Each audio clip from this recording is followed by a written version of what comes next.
बिना नहीं है। उत्सव जो है इसके पीछे कोई सिद्धांत है, कोई शिक्षा है, जीवन को परिवर्तन करने का कोई उपाय है उत्सव के पीछे।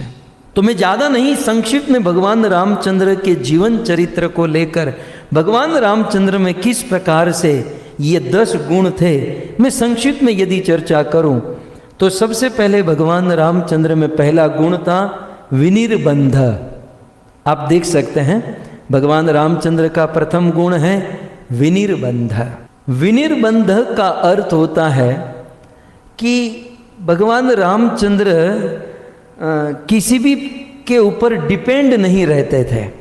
कभी भी किसी के ऊपर डिपेंड न रहना उसे विनिर्बंध कहता है। ये कैसे हम समझेंगे? भगवान रामचंद्र के जीवन में चाहे कितने भी बड़े बड़े लोग आ जाए, छोटे छोटे लोग आ जाए, राम के जीवन में कैसी भी परिस्थिति आ जाए, वो किसी भी परिस्थिति को आश्रित नहीं थे। मैं अक्सर हमारे जो नज़दीक के निकट के लोग होते हैं ना, मैं उनको कहता हूँ कि जीवन में कभी भी किसी पर डिपेंड मत रहिएगा। जीवन में आप किसी के भी ऊपर डिपेंड हुए तो लिख लो, उसी दिन से आपके जीवन में कष्ट आएगा, आपके जीवन में दुख आएगा। भगवान राम ने हमें सिखाया किसी पर डिपेंड नहीं करना है। भगवान रामचंद्र को अयोध्या का राज्य मिला तो उस पर डिपेंड नहीं हो गए कि बस अब राज्य मिल गया, बस इसी से सब चलाएंगे। और जब भगवान रामचंद्र को वनवास मिला तब भी उसे कोई चिंता नहीं हुई कि मैं क्या करूंगा, मेरे से राज्य निकल गया, मेरे पास धन नहीं रहा। वो न तो धन पर डिपेंड थे, वो न तो अयोध्या के ऊपर डिपेंड थे, वो न किसी शासन पर डिपेंड, वो किसी पर डिपेंड नहीं करते थे। उसे अपने आत्मा पर भरोसा था।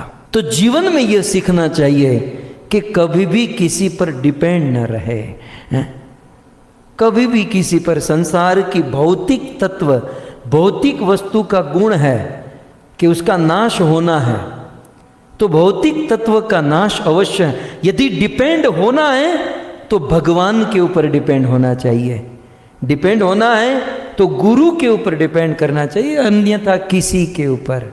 विनिर्बंध। और इसीलिए राम के जीवन में कभी भी उन्हें, जीवन में परिस्थितियां तो बहुत बदलती रही लेकिन जीवन में कभी भी उनको दुख नहीं आया। जब अयोध्या का राज्य मिला तब कोई इतना सुख नहीं, और जब वनवास मिला तब कोई दुख नहीं। प्रसन्नात्मया गताभिषेकतः तथा न ममले वनवास दुखतः मुखाम्बुज श्री रघुनंदनस्य में सदा तु सामंजु मंगल प्रदा।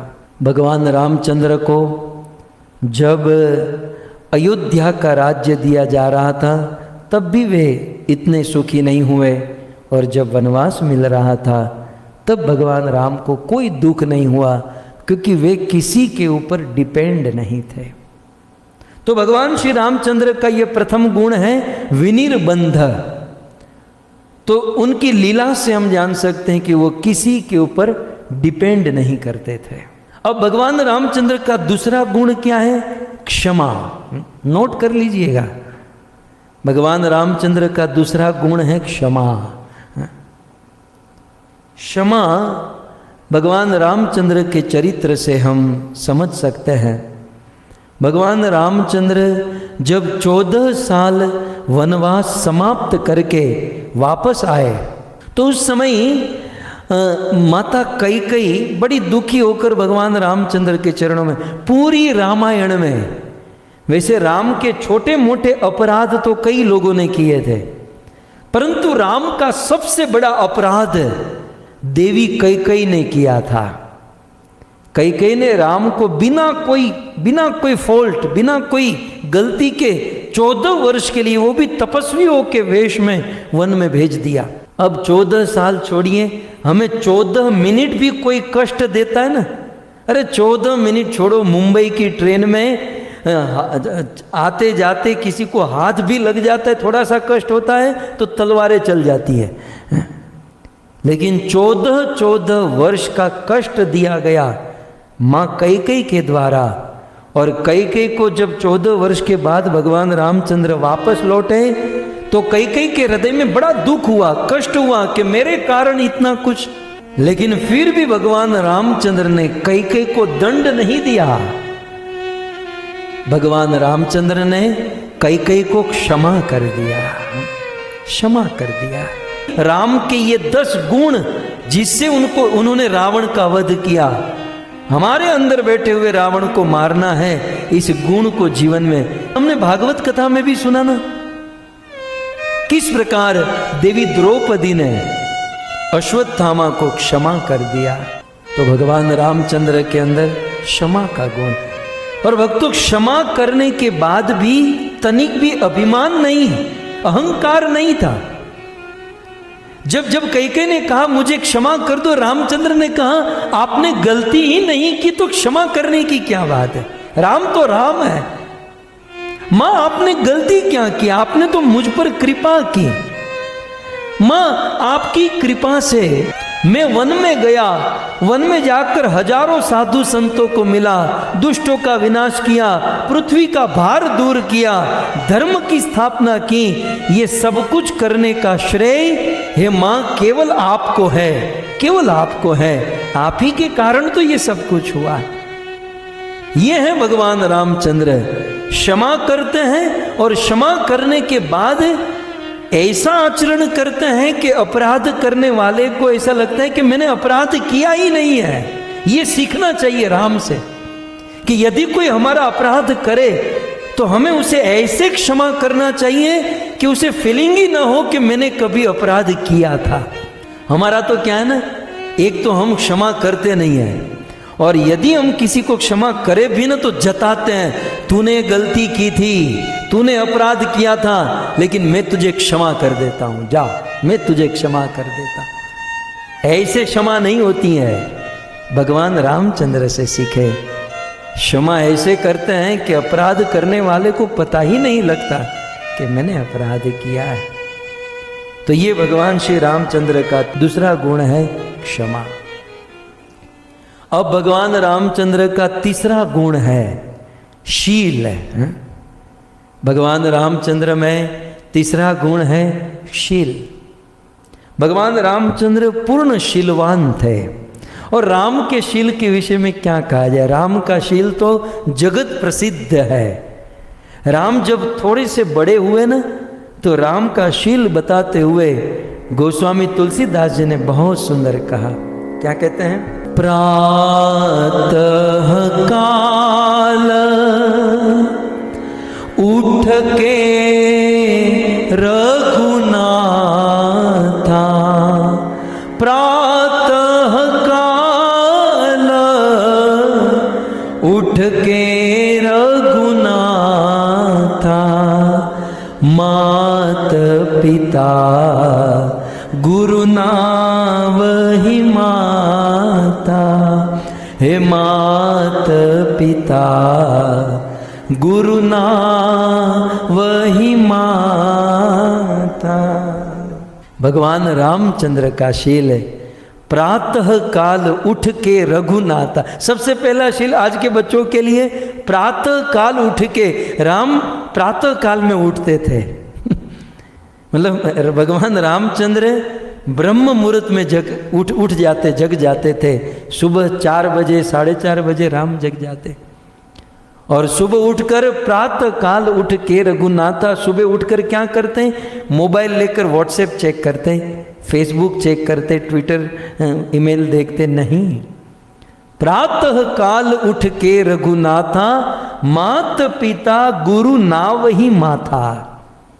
सर्वप्रथम अपनी माँ कौशल्या को प्रणाम करते, अपने बाबा दशरथ जी के चरणों में प्रणाम करते, गुरुदेव के चरणों में प्रणाम करते, समस्त वरिष्ठों के चरणों में प्रणाम करते। ये भगवान रामचंद्र का शील है। भक्तों, राम राम है। यद्यपि भगवान रामचंद्र को ये कुछ करने की आवश्यकता नहीं है। स्वयं अखिल ब्रह्मांड नायक, ब्रह्मांड के अधिपति है, लेकिन मानव लीला हम सब मनुष्य को अपने आचरण से शिक्षा दे रहे हैं कि किस प्रकार हमें अपने जीवन में आचरण करना चाहिए। तो भगवान रामचंद्र में ये तीसरा गुण है शील। शील का अर्थ होता है जो हमसे छोटे हैं उन छोटों के साथ बाप की तरह व्यवहार करे, जो बेचारे दरिद्र हैं, गरीब हैं, गुणों से कम हैं, उम्र में छोटे हैं, उनके साथ वात्सल्य भावना रखें। जो बराबरी वाले हैं उनके साथ मित्रता रखें, और जो हमसे बड़े हैं उनमें माता पिता की बुद्धि रखें, उसे बुजुर्ग समझकर उनके साथ व्यवहार करें। इसे कहते हैं शील, हैं? इसे कहते हैं शीलवान। व्यक्ति को देखकर उनके साथ सुंदर व्यवहार करना, ये भगवान रामचंद्र जानते हैं। भगवान रामचंद्र का चौथा गुण नम्रता।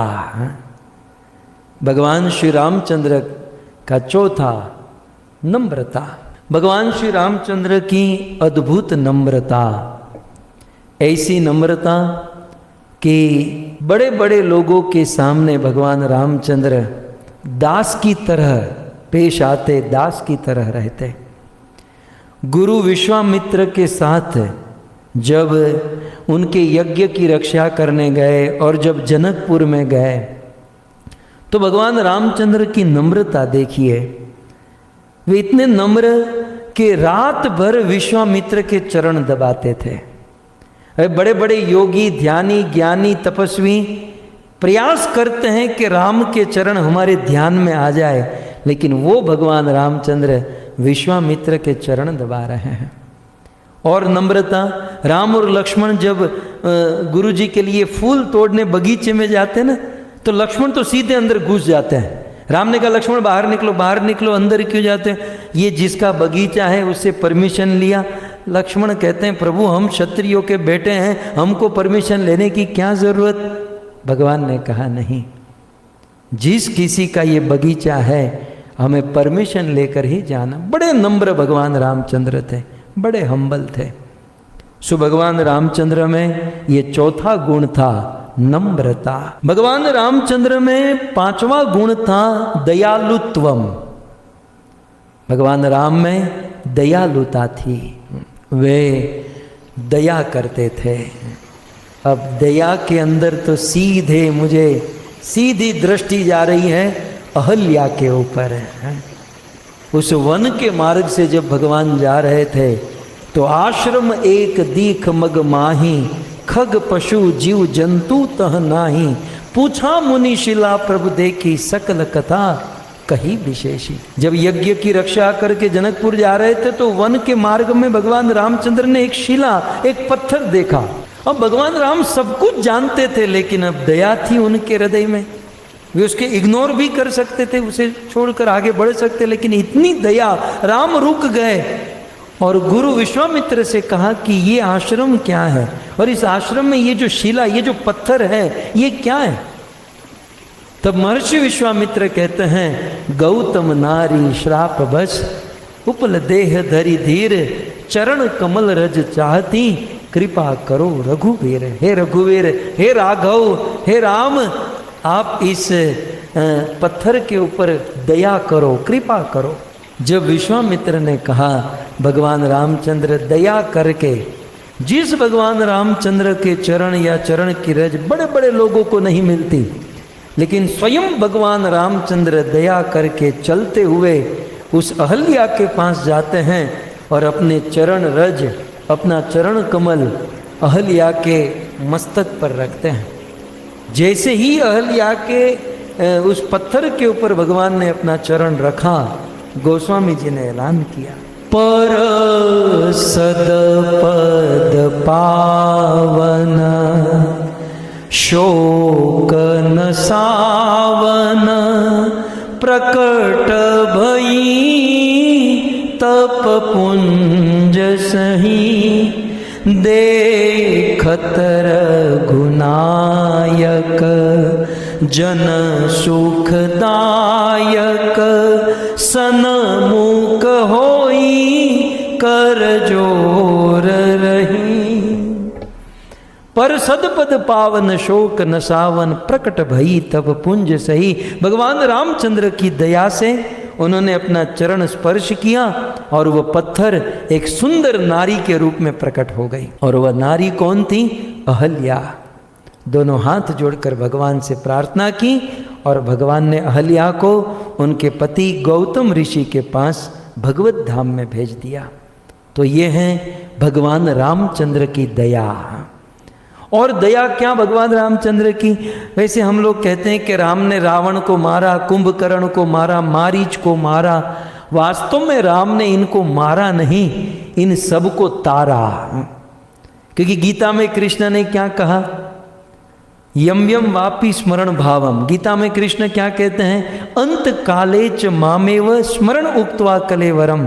मरते समय जिसके मन में जो चलता है उसे ऐसा ही दूसरा जन्म मिलता है। अब ये जितने भी लोग राम के साथ युद्ध कर रहे थे तो उसके मन में तो राम ही दिखाई देते होंगे। आंखों से राम, बुद्धि में राम, मन में राम। और राम को देखकर राम के बाण से जो मरे वो सीधे भगवान के धाम को प्राप्त। तो ये है रामचंद्र की दया। तो विनिर्बंध, क्षमा, शील, नम्रता और दया, कितने हुए? 5 गुण।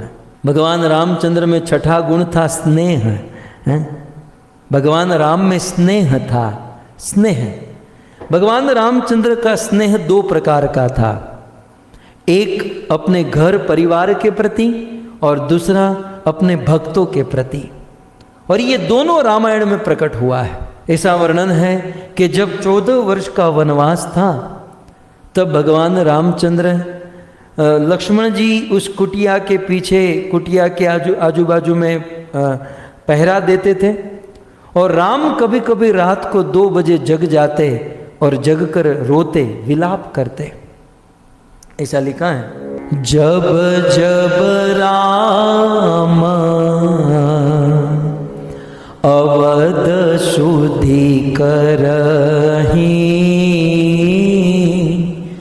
अवध शुद्धि करही, तब तब बारी बिलोचन भरही। जब जब राम, जब जब भगवान रामचंद्र को अयोध्या की याद आती, आंखों से अश्रु की धारा बहती। सुमेरी मातु पितु, कभी अपनी माँ का नाम लेते, कभी पिता का नाम लेते और कभी अपने भाई भरत का नाम लेकर राम रात को जग जाते। हाँ भरत, भरत कहाँ? माँ कौशल्या कहाँ? पिता दशरथ कहाँ? इसे कहते हैं स्नेह। भगवान रामचंद्र का अपने माता पिता के प्रति, अपने परिवार के प्रति स्नेह था। हमारा क्या ना, हम उसी राम के भगत तो बन जाते हैं, लेकिन राम के भगत बनने के बाद माता पिता को भूल जाते हैं। क्यों? क्योंकि हम तो भगत हो गए हैं, हम तो बहुत ऊंचे ऊंचे भगत हो चुके हैं, माँ बाप की क्या जरूरत है। लेकिन उस भगवान रामचंद्र ने हमें सिखाया कि चाहे कितने भी बड़े भगत बन जाओ, चाहे संसार की कितनी भी बड़ी उपलब्धि प्राप्त कर लो, लेकिन माँ बाप को कभी नहीं भूलना चाहिए। वो स्नेह जो है, क्योंकि उन्होंने जन्म दिया। आज हम लोग हरि नाम जप करते हैं, कथा सुनते हैं, धर्म ध्यान करते हैं। क्यों? क्योंकि माँ बाप ने ये शरीर दिया है, हम कैसे ठुकरा सकते हैं। सो भगवान रामचंद्र ने स्नेह किया, प्रेम किया अपने माँ बाप से, परिवार से। और साथ ही साथ भगवान रामचंद्र का स्नेह था अपने भक्तों से। और वह स्नेह प्रकट हुआ केवट के साथ। केवट ने तो न बोलवानु बोल्यो तो, केवट એટલે केवट હતો। केवट ने तो क्या क्या कह दिया राम को कि बोले मर जाऊंगा। अब राम निहोरा कर रहे थे, दोनों हाथ जोड़कर पांव पकड़ रहे थे कि केवट गंगा पार करा दो, गंगा पार करा दो। केवट ने कहा कि मर जाऊंगा, शहीद हो जाऊंगा, फना हो जाऊंगा। दशरथ की शपथ खाकर कहता हूं कि मर जाऊंगा, लेकिन आपको गंगा पार नहीं कराऊंगा तो नहीं कराऊंगा। अब देखिए, राम के सामने कोई ऐसा कह दे। लक्ष्मण तो बस धनुष बाण चढ़ाए उतनी देरी थी, लेकिन राम शांत कर रहे थे। लखन शांत, खून खराबा ठीक नहीं है, लेकिन राम का ये स्नेह था। बोले केवट, केवट हमें गंगा पार करनी है। अब ये वो राम है जो वामन अवतार धारण करके 2 कदम में पूरे ब्रह्मांड नाप चुके थे, लेकिन एक छोटी सी गंगा पार करने के लिए केवट से हाथ जोड़ रहे हैं। ये स्नेह था भगवान राम का। ये अपने भक्तों के प्रति स्नेह था। नहीं तो भगवान तो समर्थ है। तो भगवान निहोरा कर रहे हैं केवट से। केवट कहते हैं चरण धोऊंगा। बोले ठीक है। धोवा दो रघुराय ए मने शक पड़ो मन माय हे जी पग मने धोवा द्यो रघुराय राम लखन ने जानकी।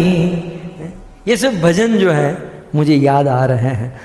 खैर, तो राम के अंदर स्नेह था, ये एक गुण है। और भगवान श्री रामचंद्र में 1 2 3 4 5 6 गुण हो गए। 7वां गुण था आशा। भगवान रामचंद्र में 7वां गुण आशा। हमें भी हमारे जीवन में आशा होनी चाहिए। कुछ लोग नाम रख लेते हैं आशा बेन। हम घर में आशा बेन हो पण आशा नामनी वस्तु ज न हो। आशा होनी चाहिए, होप्स जीवन में हो। भगवान रामचंद्र की कितनी बड़ी आशा। कोई सोच, उन दिनों जहाँ कोई फ्लाइट की व्यवस्था नहीं, विमान की कोई व्यवस्था नहीं और बिल्कुल साधारण नर लीला कर रहे थे भगवान रामचंद्र। उन दिनों कोई सोच भी सकता था कि मेरी पत्नी को लेकर कोई दूसरे देश 7 समंदर पार लेकर चला गया लंका में और उसे मैं वापस लेकर आऊंगा। दूसरा कोई होता ना तो पत्नी ढूंढने की मेहनत न करता, दूसरी शादी करने की मेहनत करता, उसमें कम मेहनत लगती। समझ रहे हैं आप? यदि ये पत्नी चली गई तो दूसरी को खोजने में कम मेहनत लगती। ये पहली वाली को खोजने में कितना कुछ करना पड़ा। वानरों से मित्रता करनी पड़ी, असुरों का वध करना पड़ा, समुद्र पर सेतु बांधना पड़ा, कितना कितना कुछ उपक्रम रचना पड़ा भगवान रामचंद्र को। लेकिन जो भी है, रामचंद्र के हृदय में आशा थी। हमारे जीवन में आशा होनी चाहिए। ये आशा नाम का तत्व जब हमारे मन से निकल जाता है तब आत्महत्या, सुसाइड करने का समय आ जाता है। ये जितने भी लोग सुसाइड करते हैं ना, उसके अंदर ये नहीं होती आशा। यदि आशा है, चलो आज नहीं तो कल। देखिए, दिन के बाद रात, रात के बाद दिन आना ही है। गीता का प्रथम सिद्धांत। ठंडी के बाद गर्मी, गर्मी के बाद ठंडी आनी है। तो आशा रखिए। आशा है तो निश्चित सब कुछ पार हो जाएगा। सो भगवान रामचंद्र में ये 7वां गुण था आशा। भगवान रामचंद्र में 8वां गुण था धैर्य। बहुत धीर गंभीर थे। હવે આનથી बिल्कुल विरुद्ध તમને કહું, लक्ष्मण, जिसमें कोई धीरता नहीं। तो जब थोड़ी सी बात आ जाए तो लक्ष्मण बिल्कुल फुफकार कर खड़े हो जाए। लेकिन राम बिल्कुल धीर गंभीर, बिल्कुल धैर्यवान। जब समुद्र को पार करने का समय आया और सारी सेना के साथ रामचंद्र समुद्र के तट पर पहुंचे, तब भगवान रामचंद्र ने लक्ष्मण से कहा, लखन आसन लेकर आओ। लक्ष्मण सिर खुजाने लगे कि प्रभु, ये आसन रामदेव बाबा आपके पंड में कहाँ से आ गए हैं? आप कौन सा आसन करोगे? वज्रासन करोगे, कपालभाति, अनुलोम विलोम, आपको कौन सा आसन? भगवान रामचंद्र ने कहा, लक्ष्मण, मैं यहाँ आसन डालकर 3 दिन उपवास करूँगा। अब लक्ष्मण हमारी तरह मन में सोचे, यार ये उपवास करेंगे तो मुझे भी करना पड़ेगा। न लेना न देना, न एकादशी, न निर्जला, न पांडव, कुछ नहीं, बिना कोई किसी कारण 3 दिन उपवास। लक्ष्मण ने कहा कि प्रभु, हम क्षत्रियों के बेटे हैं, हमको ये आसन, उपवास, ये सब शोभित नहीं होता। उठाइए धनुष बाण चढ़ाइए, सीधा समुद्र मार्ग दे देगा। भगवान ने कहा, नहीं, धैर्य लक्ष्मण, धैर्य, धीरज रखो। तो भगवान रामचंद्र 1 दिन, 2 दिन, 3 दिन तक धीरज रखे। राम में बड़ा धैर्य था। धनुष भंग करने का समय आया तब भी भगवान रामचंद्र में। तो ये धैर्य हम सब में, हम सब के जीवन में धीरता होनी चाहिए। उत्साहात निश्चयात धैर्यात तत्तत् कर्म प्रवर्तनात्, धैर्य। और फिर 9वां गुण है विवेक। विवेक जो है ना, ये बुद्धि में होता है। विवेक का अर्थ है क्या करना, क्या नहीं करना। सो भगवान रामचंद्र विजयादशमी के दिन विजयी हुए क्योंकि उनमें विवेक था। और ये बहुत जरूरी है। और एक करुणा में आपको कहूं, जीवन में विवेक नहीं तो कभी सुख और शांति नहीं आ सकती। और प्रॉब्लम इस बात की है कि विवेक किसी भी दुकान में नहीं मिलता, न अमेजोन में, न ईबे में, न किसी मॉल में, न शॉपिंग सेंटर में। विवेक दुकान में नहीं मिलता। विवेक तो एक ही जगह पर मिलता है, zoom platform, Govind TV 1008 password है। विवेक तो एक ही जगह पर मिलेगा। विवेक दुनिया में कहीं भी नहीं मिलेगा, क्योंकि गोस्वामी जी ने लिख दिया, बिन सत्संग, बिन सत्संग विवेक न होई, अन राम कृपा बिनु सुलभ न सोई। राम कृपा बिनु सुलभ न सोई। सो बिन सत्संग विवेक न होई। भगवान रामचंद्र के जीवन में विवेक था, क्योंकि उन्होंने सत्संग किया था। रामचंद्र का ये 9वां गुण और रामचंद्र का 10वां गुण है निग्रह। भगवान श्री रामचंद्र में 10वां गुण है निग्रह। सो इस प्रकार निग्रह माने सेल्फ रेग्युलेशन। मारे तमने इंग्लिश શીખવાડવું પડે ને, આ તમને इंग्लिश નથી આવડતું तो मारे શીખવાડવું પડે ને। सेल्फ रेग्युलेशन तो मतलब निग्रह माने अपनी इंद्रियों को अपनी इच्छा से कंट्रोल। लाचारे ब्रह्मचारी नहीं। कई बार कुछ लोग कहते हैं आपकी शादी हो गई, हम ब्रह्मचारी हैं, हम ब्रह्मचारी, पर तने कोई छोकरी देतू नहीं एम के ने, तने कोई जो दीकरी दे तो तू तरत लगन करी ले एम जो। तो शादी होती नहीं है इसलिए ब्रह्मचारी नहीं। सेल्फ, देखिए यहाँ पर लिखा है ना, सेल्फ रेग्युलेशन, अपने से अपनी इंद्रियों को कंट्रोल करना, अपनी स्वतंत्रता से इंद्रियों को कंट्रोल करना। सो भगवान रामचंद्र के अंदर ये गुण था।